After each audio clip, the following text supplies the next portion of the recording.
क्या माँ, मेरी शादी एक सोने से भरे ससुराल में हो रही है और तुम मुझे मिट्टी के चूल्हे पर खाना बनाना सिखा रही हो? आपके टाइम में कौन मिट्टी के चूल्हे पर खाना बनाता है? जानती हूँ बेटा, पर ठंड का टाइम है, क्या पता कभी तेरी सास तुझसे चूल्हे पर खाना बनवा ले तो। शांति अपनी बेटी को मिट्टी के चूल्हे पर खाना बनाना सिखाई रही होती है कि तभी वहाँ सुमित्रा खुद सोने से लदी हाथों में सोने के थाल में कुछ गहने और शादी का जोड़ा लेकर आती है। अरे वाह, मेरी बहू मिट्टी के चूल्हे पर खाना बना रही है, ये तो बहुत अच्छी बात है। वैसे मैं अपनी बहू के लिए खुद शादी का जोड़ा और गहने लेकर आई हूँ। सुमित्रा को सोने से लदा देख पूजा की बहन हैरान रह जाती है। कुछ देर बाद सुमित्रा शगुन के थाल देकर वहाँ से चली जाती है। ऐसे ही कुछ दिन बीत जाते हैं और बहुत जल्द पूजा की शादी हो जाती है। शादी के बाद जब पूजा अपने ससुराल आती है तो अपने सोने से भरा ससुराल देखकर बहुत खुश होती है। अरे वाह, घर में रखी हर एक चीज तो सोने की है और मेरे घर वालों ने कितना सोना पहना है। मेरी तो किस्मत ही खुल गई इतना अच्छा घर पाकर। ससुराल में आते ही घर में सोने की रखी चीजों को देख पूजा बहुत खुश होती है और अगली सुबह अपनी पहली रसोई के लिए जल्दी उठती है, जहाँ नंद चंदा उसे रसोई में ले जाती है और किसी काम से खुद रसोई से बाहर चली जाती है। किसी ने तो मुझे बताया ही नहीं कि मुझे अपनी पहली रसोई में क्या बनाना है। पर कोई बात नहीं, ठंड है इसलिए मैं एक काम करती हूँ, मैं अपनी पहली रसोई में गाजर का हलवा बना लेती हूँ। वैसे सोने के प्लेट कटोरियाँ कितनी सुंदर लग रही हैं। मेरी सास ने तो नमक मसाले के डब्बे भी सोने के डब्बे में रखे हैं। इतना सब कुछ सोचकर पूजा खाना बनाने की तैयारी में लग जाती है और जैसे ही गैस जलाने जाती है कि तभी वहाँ सुमित्रा आ जाती है। रुक जा बहू, गैस मत चलाना। अच्छा हुआ जो मैं सही समय पर आ गई, वरना आज तो मेरी सोने की रसोई खराब ही हो जाती। बहू, ये रसोई तो बस लोगों को दिखाने के लिए है। माँ जी, मैं कुछ समझी नहीं। बहू, हम लोगों ने एक छोटी सी रसोई बना रखी है मिट्टी की। हम लोग मिट्टी के चूल्हे का ही बनाया हुआ खाना खाते हैं, वो भी मिट्टी के बर्तनों में। कुछ दिनों से तेरे ससुर जी की और मेरी सेहत ठीक नहीं चल रही, इसीलिए डॉक्टर ने कहा है कि हमें मिट्टी का चूल्हा और मिट्टी के बर्तन में ही खाना खाना है। इसीलिए मैंने अलग से रसोई बनाई है ताकि मेरे सोने की रसोई खराब ना हो। चल, मैं तुझे तेरी मिट्टी का रसोई दिखाती हूँ। इतना बोलकर सुमित्रा अपनी बहू को छोटी सी मिट्टी की रसोई में ले जाती है और रसोई दिखाकर वहाँ से चली जाती है, जहाँ मिट्टी का चूल्हा और मिट्टी के बर्तन रखे थे। क्योंकि शादी से पहले पूजा की माँ ने उसे मिट्टी के चूल्हे पर खाना बनाना सिखाया था, इसलिए वो आराम से बैठकर खाना बनाने की तैयारी करने लगती है। पर वो मिट्टी के बर्तन और चूल्हे के अलावा कुछ नहीं था, इसलिए उसे खाना बनाने का सामान बड़ी रसोई से मिट्टी की रसोई में लाना पड़ता है। वो तो अच्छा था कि शादी से पहले माँ ने मुझे मिट्टी के चूल्हे पर खाना बनाना सिखा दिया, वरना आज तो मुसीबत हो जाती। वैसे इस रसोई में कितनी ठंड लग रही है और जमीन भी कितनी ठंडी है।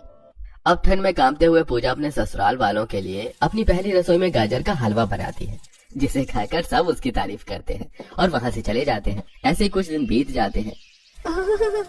अरे यार, इस रसोई में कितनी ठंड लग रही है। ऊपर से लकड़ियाँ जलाकर खाना बनाना और सामान भी बड़ी वाली रसोई में रखा है। सारा सामान भी वहाँ से उठाकर लाना इतना मुश्किल है। ये सब ठंड का समय था और सुबह के 5 बजे पूजा अपने ससुराल वालों के लिए मिट्टी की रसोई में जमीन पर बैठकर खाना बना रही होती है। और जब भी उसे किसी सामान की जरूरत पड़ती तो वो अपने ससुराल की रसोई में जाती और सोने के डिब्बे लाकर मिट्टी के बर्तन में नमक मसाले प्याज मिर्ची टमाटर रखकर उन डिब्बों को फिर से उसी रसोई में रख कर आती और इसी तरह स्ट्रगल करके अपने ससुराल वालों के लिए वो मिट्टी की रसोई में खाना बनाती है। ऐसे ही एक दिन, ये क्या माँ, मिट्टी के बर्तनों में हमें खाना खिला रही हो? आप लोगों को खाना है आप लोग खाओ, कम से कम हमें तो नॉर्मल गैस पर बने हुए खाने को खाने दो। क्यों हमें भी मिट्टी की बर्तनों में ये खाना खिलाकर बोर कर रही हो इतने दिनों से? बेटा, बहू क्या सबके लिए अलग अलग खाना बनाएगी इस ठंड में? मैं नहीं चाहती कि बहू ठंड में परेशान हो, इसलिए जो बन रहा है वही खाना होगा और मिट्टी के बर्तन में ही खाना होगा। पर माँ, कभी कभी तो गैस पर खाना बन सकता है ना। भाभी को भी मिट्टी की रसोई में खाना बनाने में दिक्कत होती है और देखो उन्हें तो जुकाम भी हो गया है। चंदा बेटा, बहू को दिक्कत ना हो इसीलिए तो हम उससे मिट्टी के चूल्हे पर खाना बनवा रहे हैं। इतना बोलकर विनोद और सुमित्रा वहाँ से मुंह बनाकर चले जाते हैं। इसी तरह कुछ दिन बीत जाते हैं और एक दिन सुमित्रा विनोद के साथ डॉक्टर के पास जाती है और इसी बीच ठंड बढ़ने लगती है। ठंड तो बढ़ती ही जा रही है, रसोई में कदम रखते ही कब कभी छूट जाती है। आज तो माँ जी और पापा जी भी बाहर गए हैं। एक काम करती हूँ, आज गैस पर खाना बना लेती हूँ। किसी को क्या ही पता चलेगा मिट्टी के चूल्हे पर खाना बना है या गैस पर। अपनी सास ससुर की गैर मौजूदगी में पूजा गैस पर खाना बना लेती है और शाम को जब पूरा परिवार खाने के लिए बैठता है तो पहला निवाला खाते ही पूजा के सास ससुर को गैस पर बने खाने का सच पता चल जाता है। बहू, अगर तुम्हें हमारी पसंद का खाना हमें नहीं खिलाना तो मत खिलाओ, पर ऐसे झूठ बोलकर खाना तो मत दो। बहू, हम आज तक चूल्हे पर ही खाना बना खाते हैं, वो भी मिट्टी के बर्तनों में। हमें सब पता है कि मिट्टी के चूल्हे पर बने खाने का स्वाद कैसा होता है। एक बार फिर सुमित्रा और विनोद नाराज होकर वहां से चले जाते हैं। अपने सास ससुर की नाराजगी देख पूजा को बहुत बुरा लगता है और रात को वो अमित से बात करती है। तुम्हारे माँ पापा ने एक बार भी मुझसे ये नहीं पूछा कि मैंने गैस पर खाना क्यों बनाया। मेरी इतनी तबीयत खराब है पर किसी को मेरी कोई फिक्र ही नहीं है। पूजा अपने पति से शिकायत करके सो जाती है और अगले दिन ज्यादा ठंड होने की वजह से लकड़ियां भी गीली होती हैं, जिसे जलाते समय मिट्टी की रसोई में धुआं हो जाता है। एक तो इतनी ठंड, ऊपर से इन गीली लकड़ियों को जलाकर खाना बनाना, पूरा घर धुआं धुआं हो गया। कैसे बनाऊं सबके लिए इतनी ठंड में चूल्हे पर खाना। परेशान पूजा अपनी मिट्टी की रसोई में इस ठंड में कांपते हुए गीली लकड़ियों को जैसे तैसे जलाकर सभी के लिए खाना बनाती है। वो कभी किचन से मिट्टी वाली रसोई में मसाले लाती तो कभी सब्जियां।